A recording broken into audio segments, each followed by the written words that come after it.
For over 130 years, MAS has been lifting up the voices in the debates that shape New York City's built environment and leading the way towards a more livable city from sidewalk to skyline.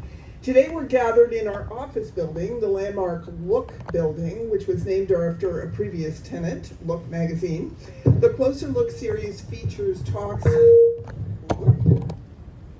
with policy, preservation, and planning experts exploring the current and future concerns facing New York City's built environment.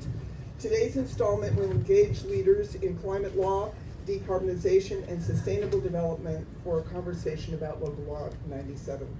Buildings account for 2/3 of New York City's greenhouse gas emissions, and in 2019, the city passed Local Law 97 to significantly cut emissions from buildings, placing carbon caps on those larger than 25,000 square feet, excuse me. Important critical question. The law applies to nearly 50,000 properties across the city, and it's been said that Local Law 97 is the most ambitious building emissions legislation enacted by any city in the world. Its success will be vital for the city achieving its goal of carbon net neutrality by 2050. That's 2050. I want to remind you, which is closer than it sounds. Under the law, starting next May, property owners will be required to report emissions, and non-compliance will result in costly fines. Increasing more stringent emission compliance standards have been set for 2030, 2040, and then obviously 2050. Today's discussion will focus on the practicalities and realities of meeting emissions goals under Local Law 97, including potential roadblocks and the best path forward for success. Already, the law has faced legal and legislative challenges and pushback from property owners. To unravel some of these mysteries and address difficult questions, we've brought together expert panelists in climate law and sustainable design to get the lowdown on Local Law 97. Please welcome Amy Turner, Director of the city's Climate Law Initiative at Columbia's Law School Sabin Center, Carlos Cereza Davila, KPF's Global Director of Sustainability, and Jonathan Flaherty, Managing Director and Global Head of Sustainability and Building Technologies at Tishman Speyer, and our moderator, of course, our own Tom Devaney, MAS's Senior Director of Land Use and Planning. I'm going to leave it to you, Tom. Take it away. Thank you, Elizabeth. You pass that mic on to... Yes, I will. Yeah. There we go. Is this too loud? Loud enough? Okay, getting the thumbs up from the sound technicians. Thank you, everybody, for coming on this lovely day. Today's discussion is not a step-by-step tutorial on Local Law 97. As Elizabeth mentioned, we want to have a practical conversation, try to get things into layperson's terms about the reality of meeting decarbonization goals under Local Law 97. And I want to add a couple more details about our expert panelists who are really at the forefront of decarbonization efforts, not only in the city and throughout the nation, but also worldwide. Amy Turner, to my left, is the Director of Columbia's Sabin Center for Climate Change Law. She focuses on laws and legal tools that cities use to achieve climate and equity goals. Amy works directly with city attorneys and sustainability professionals all over the U.S. on legal aspects of carbon mitigation. She has written extensively on the topic. As KPF's Environmental Design Director, Carlos Cereza Davila focuses on modeling and analyzing building energy use throughout the firm's global network and establishing sustainability benchmarks. Carlos's design approach incorporates carbon, energy, thermal, and daylight modeling. He also has published extensively on the topic. And on my far left, Jonathan Flaherty heads Tishman Speyer's sustainability practice, working on property and sustainability certifications, consulting with investors, worldwide performance tracking, and energy procurement strategies, and building technology innovations and alternative green investments. He is at the center of the firm's commitment to net zero by 2050. He also co-chairs Revenue's Sustainability Committee and is the Secretary-Treasurer of the Board of Green Building Certification Institute. So as you can see, the panel, nobody on the panel is warming the bench in the field of sustainability. To start off on our questions, I don't think I'm going out on the limb saying that everybody here is agreement that we need to drastically reduce our carbon emissions in our buildings in New York City. So let's talk about the reality of meeting carbon neutrality goals by 2050 and the role Local Law 97 will play. Safe to say that a lot of pieces have to fall into place. As Paul Reel, director of CUNY's Building Performance Lab, said, the reality is that everybody needs to, if everybody doesn't do their part, we'll never get anywhere near where we need to be. But I want to start off on a positive note and ask the panelists what they see in Local Law 97 that puts us in the best path to achieving these carbonization goals with Local Law 97. Jonathan, I'll start with you.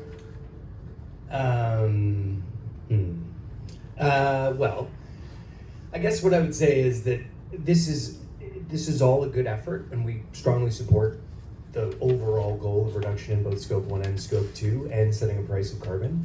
We own buildings in every city that has a carbon disclosure or regulation law in the world, basically. So we understand how these laws are passed in many different cities.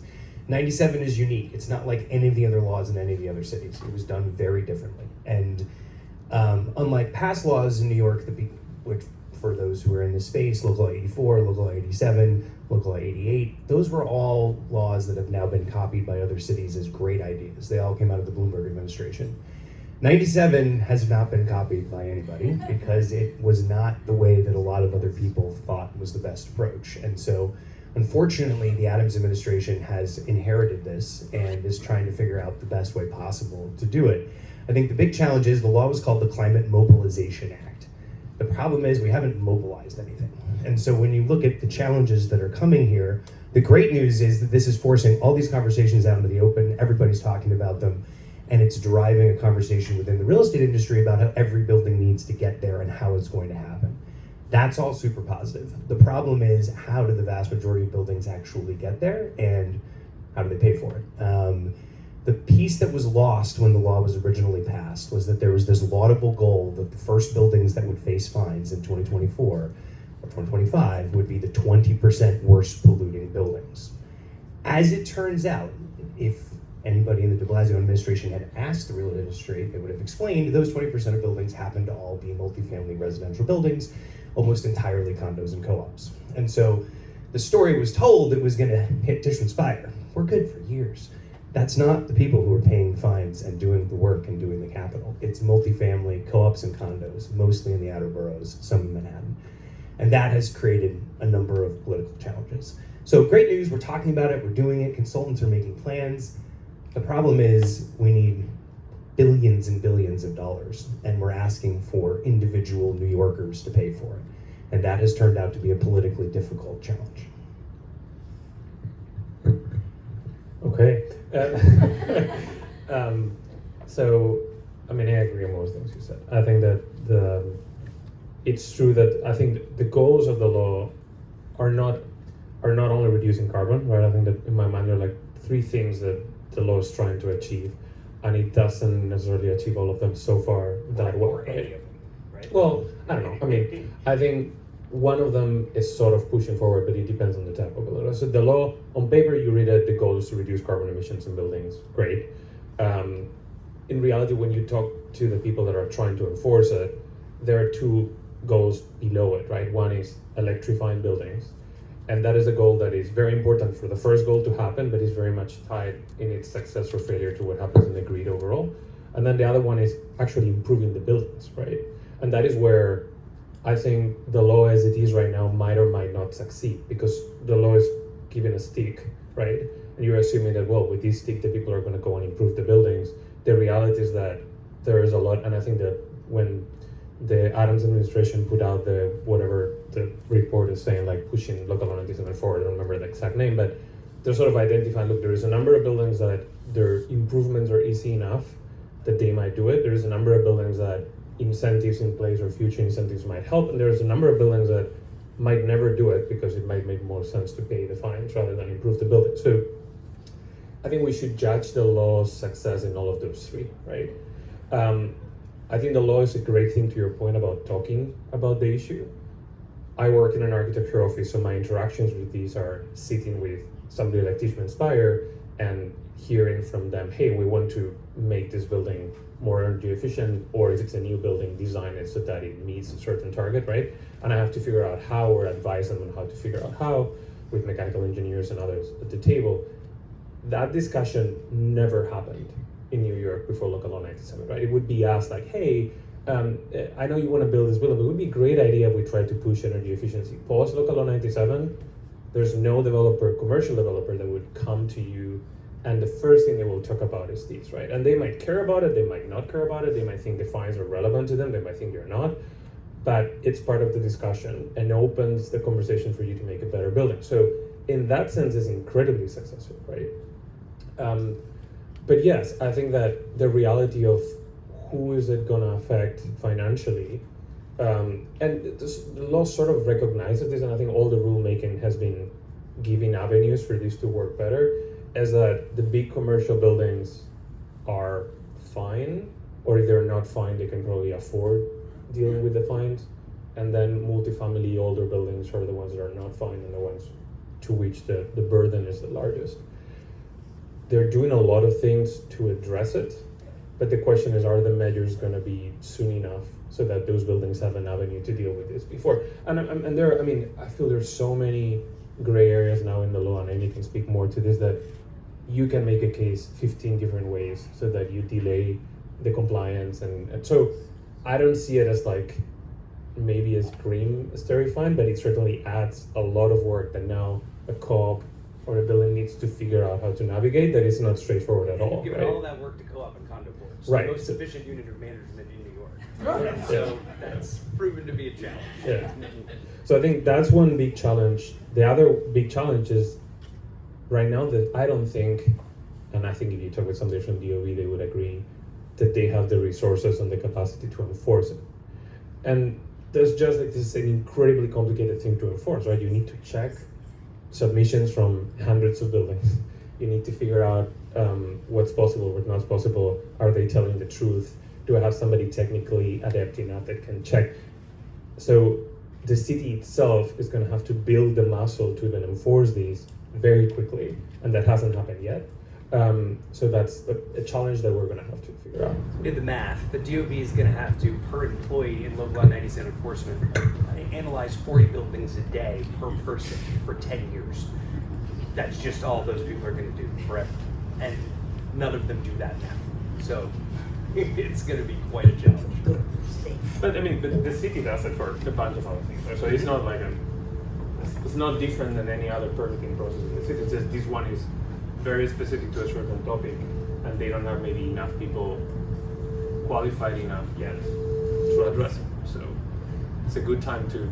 Yeah, if you want a job. Yeah. They're hiring.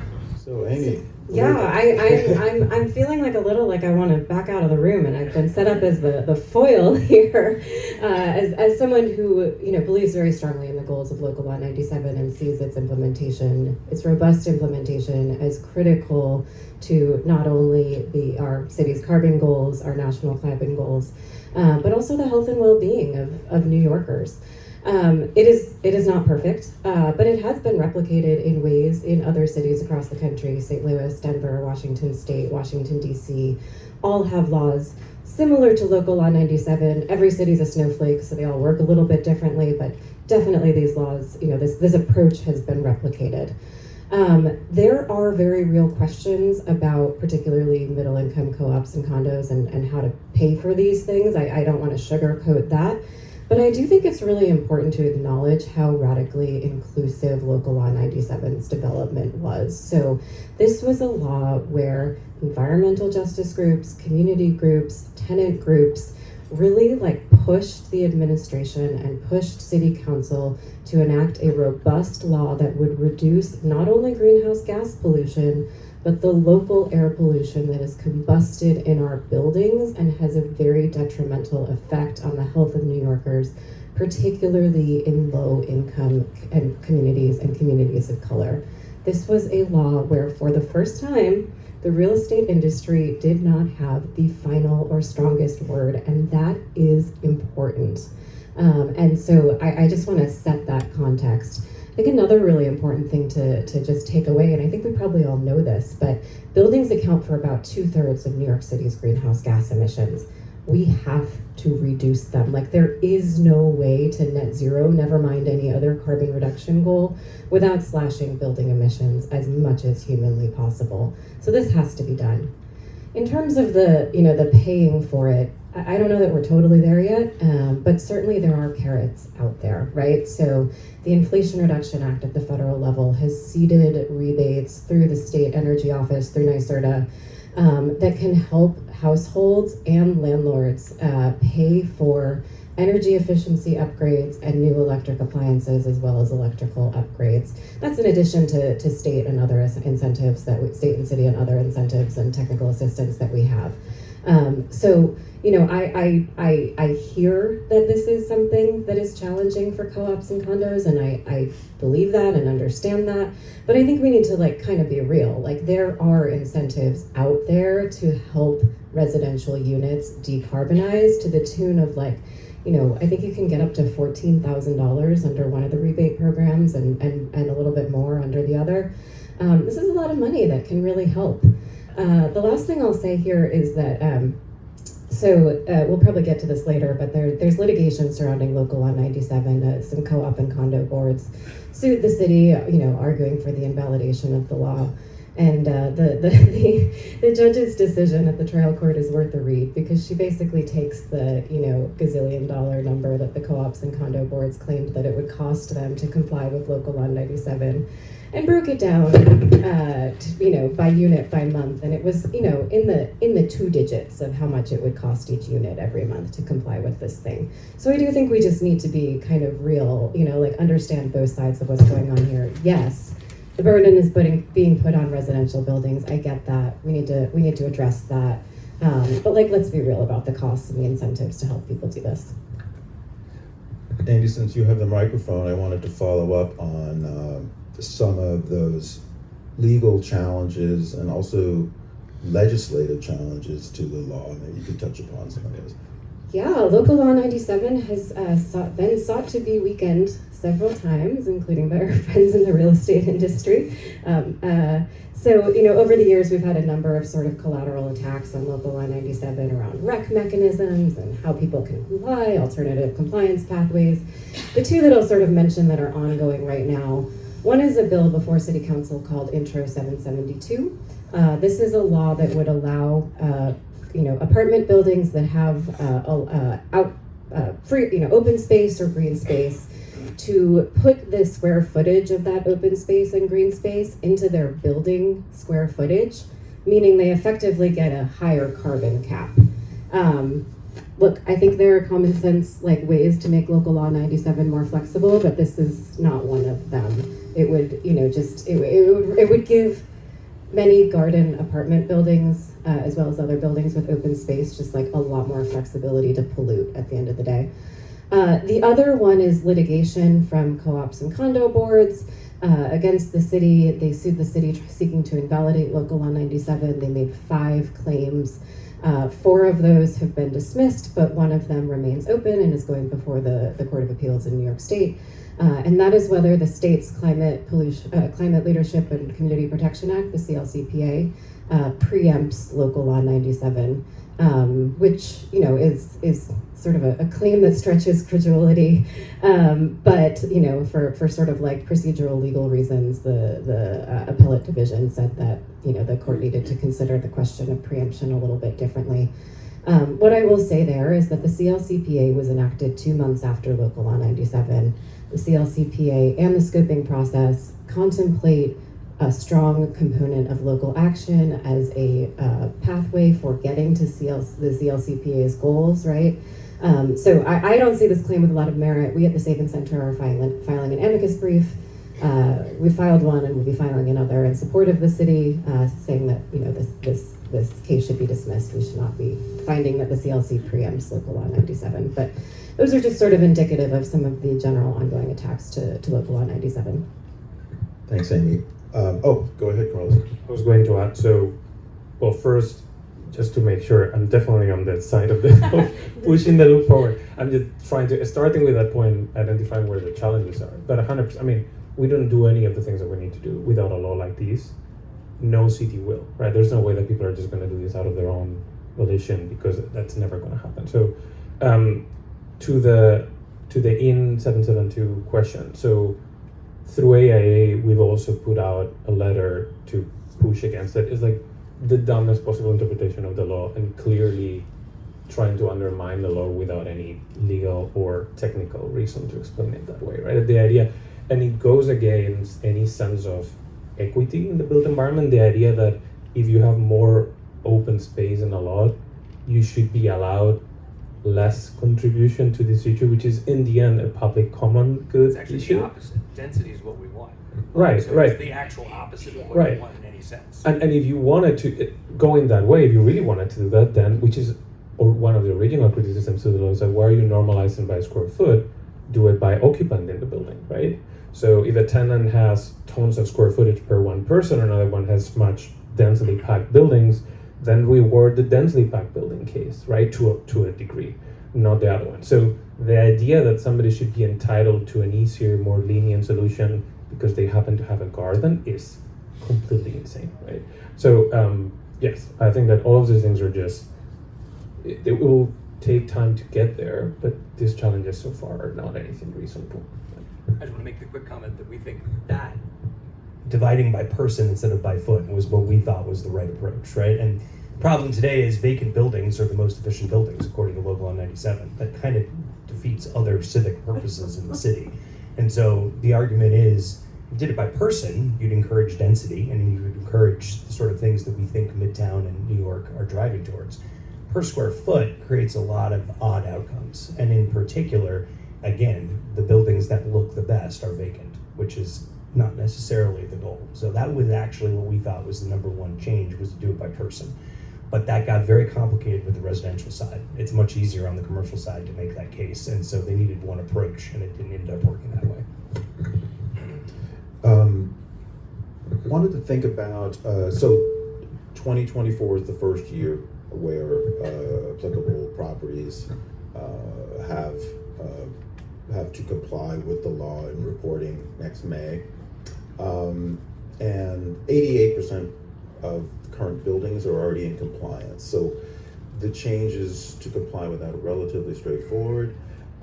As time goes on, the requirements get more stringent. By 2030, which Elizabeth mentioned, is only 5 years from now. By 2030, applicable buildings have to reduce carbon emissions by 40%, and then by 2040, 80%, and then 2050, the goal is for net zero carbon. And as time goes on, the penalties get stiffer. So are these lawsuits and this legislation, do we feel that this is a portent of things to come as the penalties get stiffer? And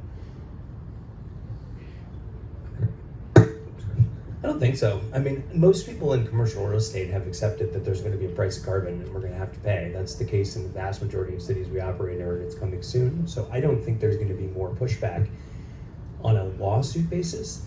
The big problem is that the government needs to deliver all sorts of things, including a bunch more transmission lines, a totally new power grid with 7,000 windmills off the coast of Long Island, and a number of other things. And none of that is currently happening, bar one. We are building one very expensive transmission line to Montreal, which will be a very important piece of the puzzle. But outside of that transmission line, the other pieces of the puzzle on the government side are not happening. And that's a big problem. It's been written about extensively, all the larger challenges with the wind RFPs and with the other transmission lines that just canceled the second transmission line last week. Clean path. And so the challenges, I think, from the building side are, we see that this is going to happen. We're not actively trying to stop any of this. But if there isn't a significant change in the power grid, we can't control scope 2. We can control scope 1, right? We can take out the boilers and we can electrify. But at the end of the day, then we're using the electricity that the grid delivers. And there's no magic way to get green electrons. There's no different wires. There's no box you can check with Con Ed. You get the electrons that we get. And so there's a big piece of the puzzle that's going to happen on the grid side. And so I don't see lawsuits coming, but I see enormous political pressure that's going to be placed on the government to actually deliver all the promises that were made on the grid side. So that's where I think the challenges will lie in the future. I don't think it's going to be lawsuits. I leave the lawsuits part to Amy, who probably has a more informed opinion than I do. But I think, yeah, the political pressure, not only to change the grid, which in the end, I mean, I see it as two things that we're betting on two things to sort of meet at the end at the same time. One is the built environment, and the other one is the grid. And if they meet or sort of, advance at the same pace, great. If one of them falters and the other one keeps going, then we might have a problem. I think that as a result of that, we might see political pressure in the city for people pushing against the law or changing the law requirements or target as time goes by. It gets really complicated to meet it. And that might potentially hurt it significantly. And I don't think it's going to be maybe through a lawsuit, but it might be that certain administration comes into the city because people vote them in with the goal of reducing the penalties of Local Law 97, they might, right? And then the goals of the law are diluted and who knows where it lands. I think that's potentially likely to happen depending on how quickly the infrastructure and the incentives and all that catch up. Yeah, I agree with both of the things that have been said. One challenge I would add as well is in low-income communities of color, EJ communities. These are places where it may be more difficult to make the investments to clean buildings, and so we may end up with a pretty big disparities between Class A building space, in Midtown and many of the places where people actually live in apartment buildings elsewhere in the five boroughs. I wanted to talk about some of the recent changes in the law. One, and it touched upon something you just said about just in the past couple of months, one change is to allow offsets to apply to rent-stabilized buildings and low-income co-ops. There's also provision to allow property owners who may be facing a financial hardship. Are these positive things? Are these things that, to your point, that the one thing about the offsets into affordable housing is that it's geared towards sort of the highest polluting buildings. Can you speak to that? Yeah, I mean, I think in general, I don't have a conceptual problem with making changes to the law to make it more flexible to comply. I think robust implementation of the law is the ultimate goal. We want this thing to be successful, and if we got it wrong the first time, I don't have a overall problem with making common sense adjustments to it. Sorry, can you? What specifically? What pieces did you ask about again? I'm sorry, I just lost the train of thought. The offset you can contribute to a fund for upgrades to low income co-ops and rent-stabilized buildings. Yeah, in general, I think it's a helpful thing, and anything we can do to fund upgrades to those buildings is in general a good thing. I think with Rex, the devil is always in the details, right? And any sort of offset and like what has to be done to one building or to another building? Are we getting additionality there? If a building just like, let's say a building that's super efficient and always has been is like far in excess of its, compliance goals, is there additionality to transferring those, or should we be finding some other way to fund upgrades to low income buildings? But conceptually, I don't have a problem with it, and I think it makes some sense. Yeah, I think the reinvestment fund is an incredible addition to the law, right? All of the other mechanisms, what does it mean to have enough financial stress to be able to delay all of that is fine, is adding flexibility. I think that the worst scenario for the law is not that it's taken away, is that everybody pays the fines. So everybody is paying money and the carbon emissions of the city do not go down. Like that's the worst possible scenario. So anything that makes the law more likely to improve the built environment is good, right? In my mind, right? Anything that makes it easier, that people take an effort, all of that is great. I think of all those pieces, the reinvestment fund is probably the most interesting one, because one of the original criticisms to the law was, or not a criticism, rather like a question, right? Like the money that is going to be collected through the fines, at least in the original at least in the original setup, goes back to the city, but it doesn't mean that it goes into decarbonizing the buildings, right, and making them any better. This fund, which is a very targeted fund, it's not like a free-for-all. It's like, well, I have a building, I can take 10% of what I need to reduce, and then I can choose to, it's the same amount of money, but rather than paying the fine, I can choose to put that money and buy recs that go to a specific affordable housing HPD control project for electrifying a building that needs it, and then it's taken off, right? So if somebody buys that rec, that's it, that's gone, right? That goes into that building, you need a different, I think it's going to be very complicated to manage, but is an ideal mechanism, right? Because it's solving a lot of the problems. Where is the money going from? How, if I have to pay the fine, it's not just a fine, it's actually improving the city. So I hope that rather than reducing that, they create more similar mechanisms so that they can go to other building types. They can allow what you were saying. Right now it's just your emissions that you're paying for. But if you have a building that is going to do great and has like a extra of some kind, is there any way that you can, if you build such building and you spend the money on it, is there any way that you can then compensate some of that with other benefits? I think the more of those mechanisms that come up, the better. The goal is to reduce emissions and improve the buildings, not to get people to pay fines, right? Just make a brief comment. That was our number one problem from the beginning, which is the city is just going to get $700 million in the general fund to do whatever they want. And like the working group recommendation said, put it into a fund to upgrade city buildings. And the city lawyers said, no, it can't be done, because you can't put money in something that allocates money for future years. You can only do it within 1 year from an appropriation standpoint for the city charter.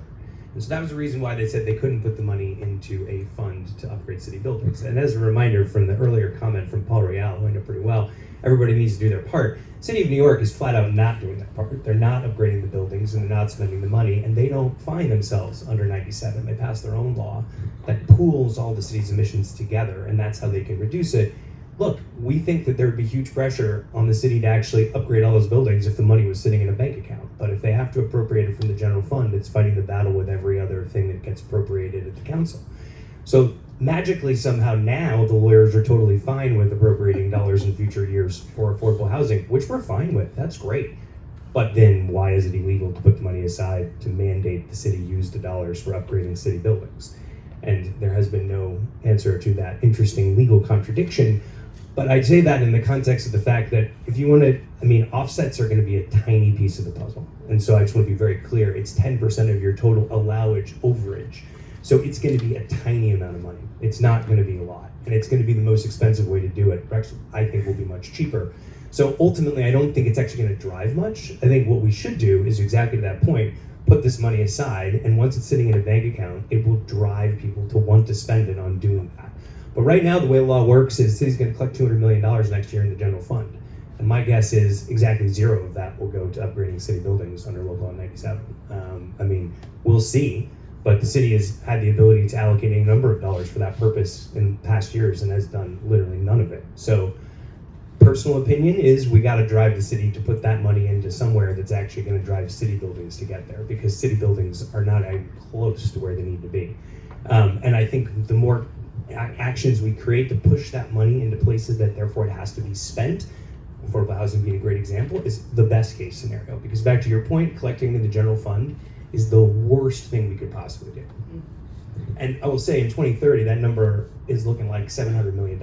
So these are big numbers, and $700 million could go a long way to upgrading hundreds and hundreds and hundreds of buildings.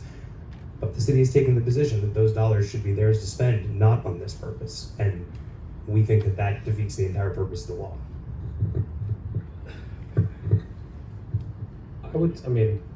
Yes. I also think that sort of suggests that the city is doing very little in all of this, which I would argue is not true. DCAS is doing very well. Well, yeah, maybe. I think that... DCAS is grand plan here, my friend. Yeah. But so I think that this, in the 2 years since all the advisory boards went through and the rules came out, there's been so much progress in the mechanisms in the law. If that pace continues in the next 2 years or 3, by 2030, we might have all the things that you're talking about.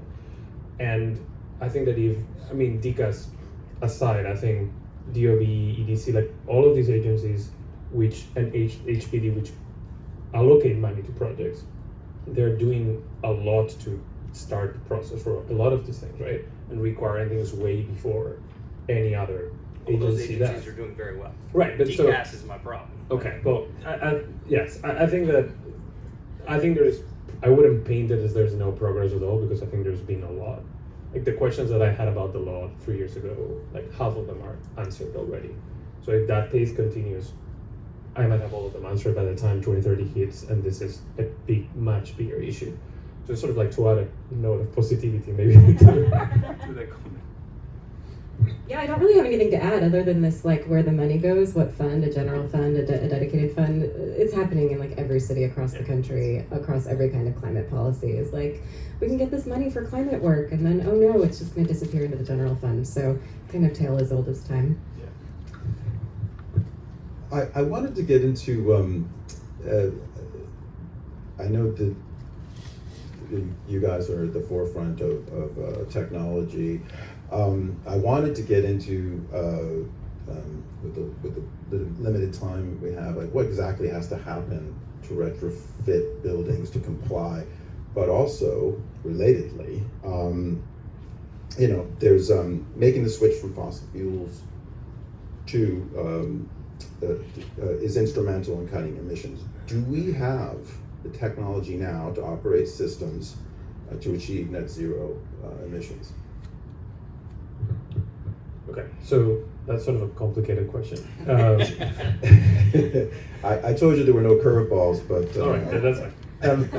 I think it really depends on the building, right? It's completely different for commercial building and a residential building, completely different for a new building, a kind of new building, and a very old building, right? So do we have the technology to meet the targets of the law, assuming that the grid does what the law says it's gonna do? Absolutely. That is different than a net zero building, meaning that a net zero building would be one where all of the emissions coming from anything, right, are compensated completely by renewables somewhere, either in the building or through renewable energy credits, or because the grid is fantastic and clean, right? So can we do a net zero ready building? Absolutely. Is it gonna be net zero by when? I don't know. But so the technology is, there's not like some pie in the sky thing, because we have all the pieces that we need, and there are parts that are more complicated in certain building types. For example, we are working on a lab building for Columbia, actually, which is gonna be all electric. It's really complicated because a lab, like hospitals, do have really high emissions and really high heating and cooling loads, and the technology to cover those through electric means and heat pumps is a little bit more difficult if you're doing an apartment building, right? But the technology is there, and it's improving really fast because there is a demand for it, right? So all of that is possible. Now, what does it take? It really depends on the building. So in a very new building, it takes very little, right? It's just, start any building designed to code today can electrify and do like 2 extra things, and it's fine up to like 2045 in most cases, right? An office and a residential building. So that's easy, and already having developers without having to come and ask us to do it, right? So that's fairly straightforward. An existing building that is not particularly old, the big challenge is like taking fossil fuels out. It's an expensive proposition because you have to change the systems in the building. But for the most part, it's doable. It's just a question of an expense, right? But it's mostly systems. So even if you're thinking about a multifamily building, it's not undoable, but it's complicated logistically, right? When you have an occupied building, and then complicated because it's expensive. The real challenge is in older buildings where you could not just swap the system because the loads, heating and cooling loads of the building are so high in peak times, right? Especially heating. That is, and the systems they use require so much hotter water or steam or whatever it is to heat the spaces, that to change the building to meet what the law is asking for, you not only need to change the systems, you need to potentially redo or heavily upgrade the facade, which is the most expensive thing you can do to a building. And you can also potentially have to even change like operational policies or how people interact with the building. Those are really difficult, right? Now, it's not technology's there, but if you asked myself or any consultant working on this, they will tell you, yeah, you do these 5 things and you get there. The challenge is incredibly expensive and sometimes not feasible, right? If you have an apartment building, you're not gonna redo the whole facade. So you can do a lot of little things that take you 60% there, and then through those you can electrify, and that takes you like 75% there. That is really, really hard to get to the end. So it's a case by case thing.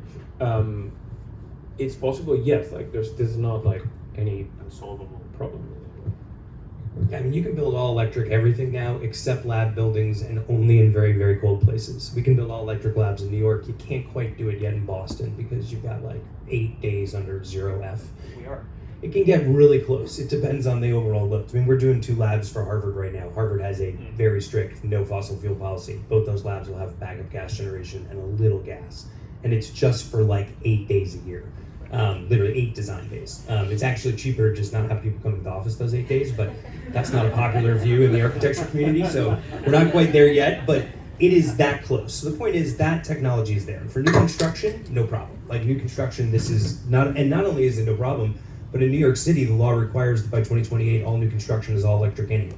So like the future is all of that. You hit on the main problem, and it ties back to the original problem, which is the toughest to upgrade buildings are these older multifamily buildings that have very high temp water. And it's the high temp versus low temp water problem that's actually the biggest issue, because you can make low temp hot water with electricity quite efficiently. Making very hot water with electricity is not generally super efficient today. And so how is that gonna be done is the big question. And I would just say there's some really cool stuff that came out as part of the Empire Technology Prize, which NYSERDA funded through the Clean Fight, that's looking at water source heat pumps that can make low pressure steam at at the right temperatures, because that's kind of the magic. What we need to do is, because most buildings are going to have to stick with steam, meaning steam distribution within the walls. It's just too expensive to change that. And so somehow we have to make that steam without burning something. And so that's the magic, and that's the technology that needs to be there. It's getting there, and it's coming. Ironically, most of that technology comes from the Nordics, and it's mainly and Germany, and it's mainly used in industrial processes.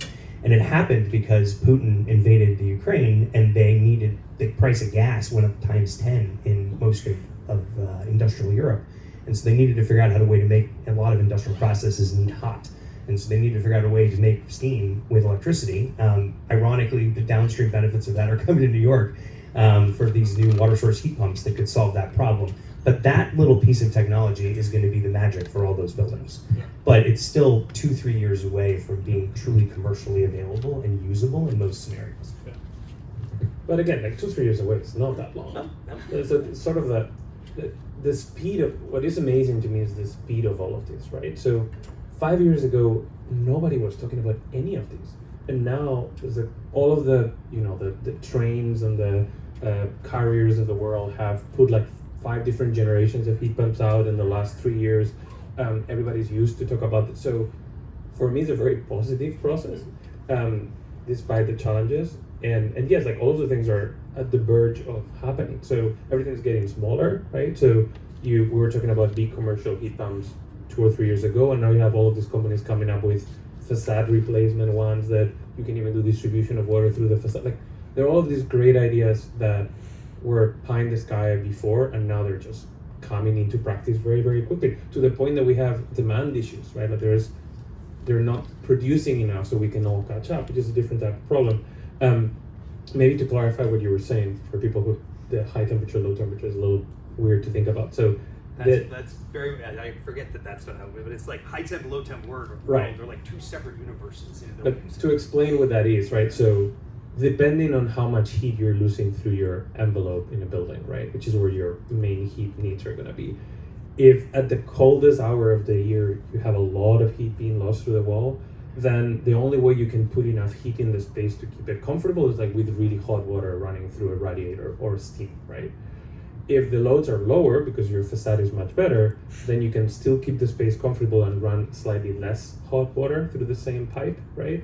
So if you built a building 40 years ago for the really hot temperature solution, and all of your pipes and all of your everything are set up for that, you could change the system that produces the hot water, which originally was, say, a gas boiler or a steam boiler, and now it's a heat pump, but your building is designed for the high temperature solution, right? So it's not only changing the equipment in your mechanical plant, you need to change all of the piping, all of the controls, and eventually the facade, right? So that's, when we say high temperature, low temperature, we're talking about that difference. And once you do all that, you might as well build a new building. It's like, you're ripping the facade off and doing that. You're getting very close to just tearing it down. So, with respect to time, because we want to get to some questions from the audience, but I've got two quick questions. And in this one, I'm putting on my skeptic hat and my advocacy hat. All this being said, the costs, the retrofits, what's to say that a property owner just says, I'm not going to make these retrofits. I'm going to incur the fines, and I'm going to pass off the cost to the tenants and higher rents. Is this a reality? It could be. I would also add another wrinkle to your question, which is that this mayoral administration has not indicated that they wish to charge particularly high fines, so there might not be a significant penalty for non-compliance, at least in the next couple of years. But yeah, I mean, that's a concern. There are protections baked into Local Law 97 for folks living in rent-stabilized buildings, rent-stabilized apartments. But yes, in the market rate world, that is a potential concern. Someone's obviously going to have to pay for this. Yeah, I think that's a very real, I mean, it's already kind of a reality. I mean, so a clarification to make, as I understand it, technically you cannot pass the expense to a tenant, right? So the law prevents you to do that. Right. Well, but in general, right? Like you cannot, you can raise a rent. Right. Right. That's so what we're talking about. Right. So but just to clarify, like you cannot say, oh, these are the upgrades of the building, therefore you, my tenants, like this is a new cost that is gonna come out. No, we're talking about rent increases. Right. So somebody can choose to increase the rent. I think it's very different from residential spaces than commercial spaces, right? Commercial spaces with long leases. If the company comes into a space and they have a 15-year lease, yes, in 15 years they might see the rents go up because the owner is compensating. I think for residential units it's going to be a big difference. And this is, I think, where you mentioned advocacy. The problem with all of this is, as I was mentioning at the beginning, is this question of enforcement, right? Like who's going to check? Who's going to even like apply the fines for non-compliant and keep up with the process, right? So this is going to happen, and like with everything else, there will be people that comply with the law, there will be people that try to fudge it any way they can to pay less, there will be people to pass it to tenants in an unreasonable way, and I'm sure there will be a lot of mechanisms that are added, probably maybe too late in some cases to compensate it. For advocacy groups like MAS and others, one venue I think of advocacy is try to find ways into making clear that there is need for that capacity for enforcement and support, right? It's not only, advocacy in like making it easier for people to understand the law, making it easier to comply, that's all very important and necessary. Maybe creating avenues for people that feel they are being taken advantage of by the landlords to communicate it and be able to, proceed legally and make cases for it. All that is going to be very important. But I think also making a case to the city and to representatives that if this law is going to succeed, we need more people working on it that can enforce it. This is also going to be very important. And we cannot underestimate it, because otherwise the rest doesn't matter, right? Like we have to be able to check, like a bookkeeper.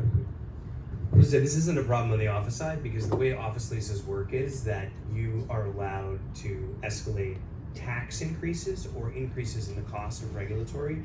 But because this law was passed as fines under DOB, not as a tax, fines assume that you've done something wrong. And so leases say fines have to be eaten by the landlord in the commercial side. So therefore, all of these are not a tax. Now, sure, it looks like a tax to me, but nevertheless, it was structured as a fine, and it was structured as a fine for a totally different reason, which was that the city doesn't have the authority to tax. They need it from Albany, and Albany had their own set of goals with CLCPA, so it was a fine through DOB. It just happens that then makes it unescalatable in commercial leases. So commercial tenants will not be paying for local law 97 unless through rent increases, but to the point we only do rent increases every 15 to 20 years when we sign a new lease. So the immediate impact of 97 on the commercial office side will be almost entirely felt by landlords with no ability to pass that on to tenants. So just point is very different on the office side than it is on the residential side. Jonathan, anything you can, and I want to say that Carlos deftly incorporated advice for advocates. And before we go to the audience, is there anything else anyone wants to add for advice for what advocates can push for?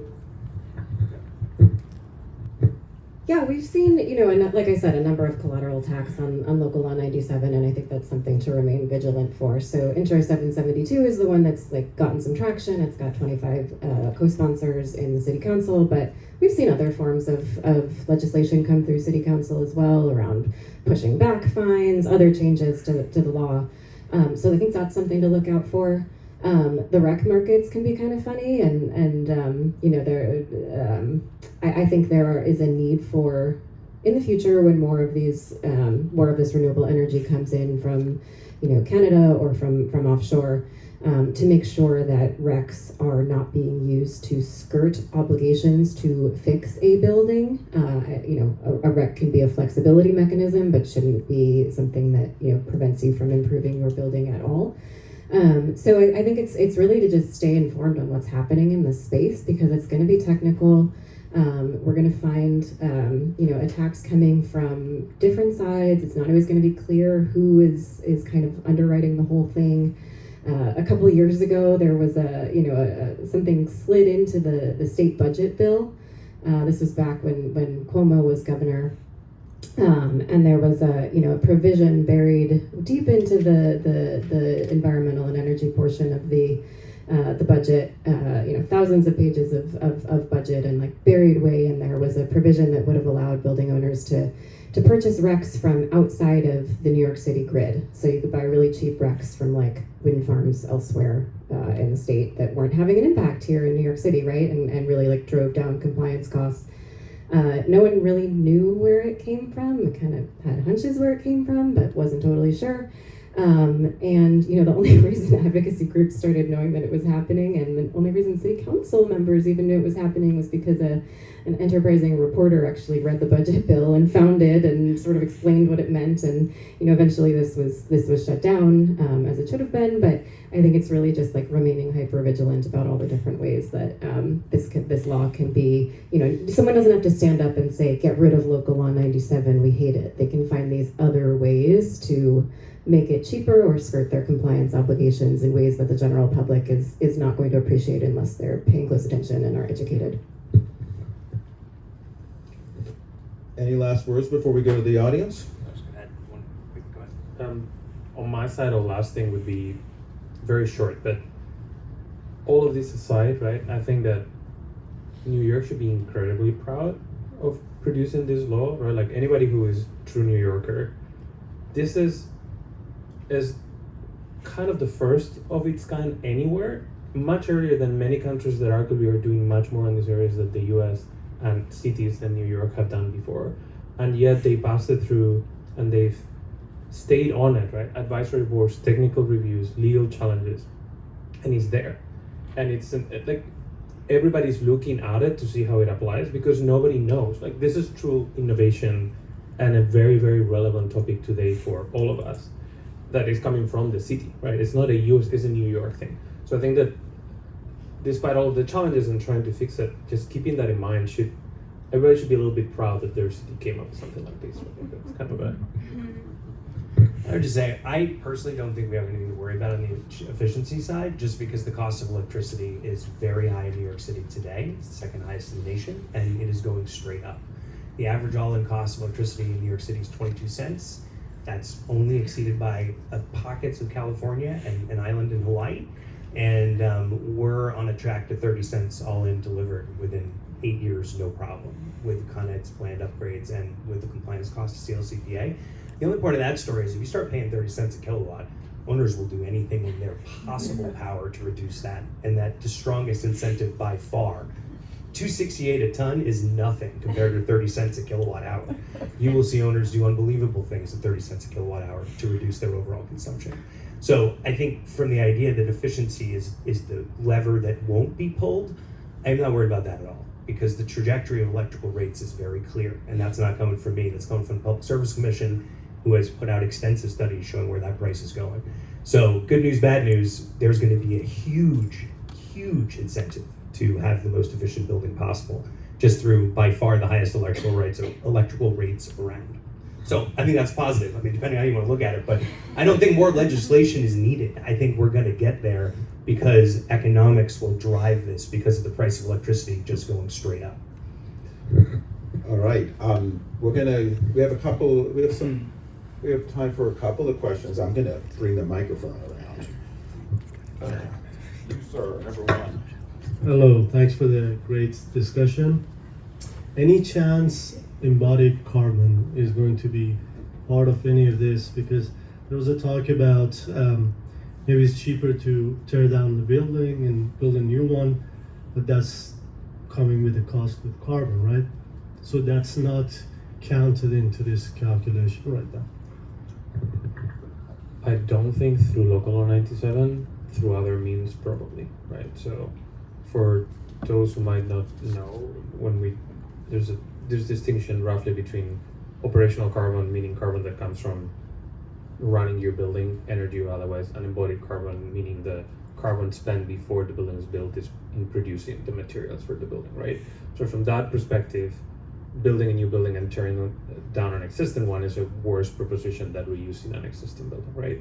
That's not at all embedded, at least so far in New York, in any requirements for existing or new buildings. It will be because it's catching up everywhere else, right? So in London, for example, where we do a amount of work, since 2020, you're required to assess it, which is not a requirement in New York. It's a requirement now in California, for example, or it's going to be relatively soon, and in other places in Canada.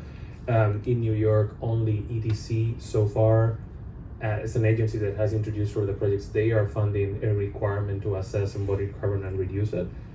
As far, it will get to code-like requirements, but that's I think 4 or 5 years away.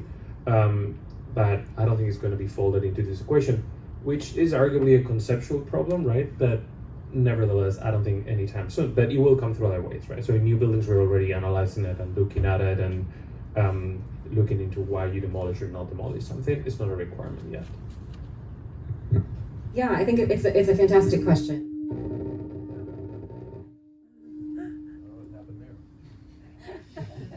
Not everyone agrees with me. No, I mean, so this would come generally through other regulatory and legal mechanisms. It could come, the building piece of it could come through a building code. So, having embodied carbon limits or requirements in a building code would be a place where you might find parts of this. There are also some sort of developing ideas around requirements of what you do when you tear a building down. So you have to recycle the materials or dispose of them in certain ways.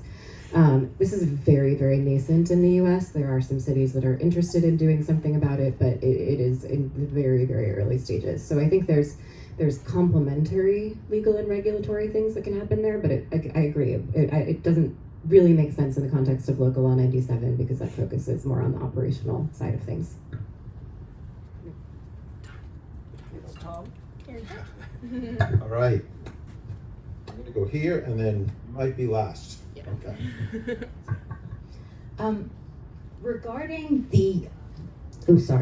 Regarding the fines going into the general fund and not being able to apply to renovations over a longer period of time, is there any potential for advocacy to push towards a charter revision? I know that's a really hard thing to do, but is there any possibility that could happen?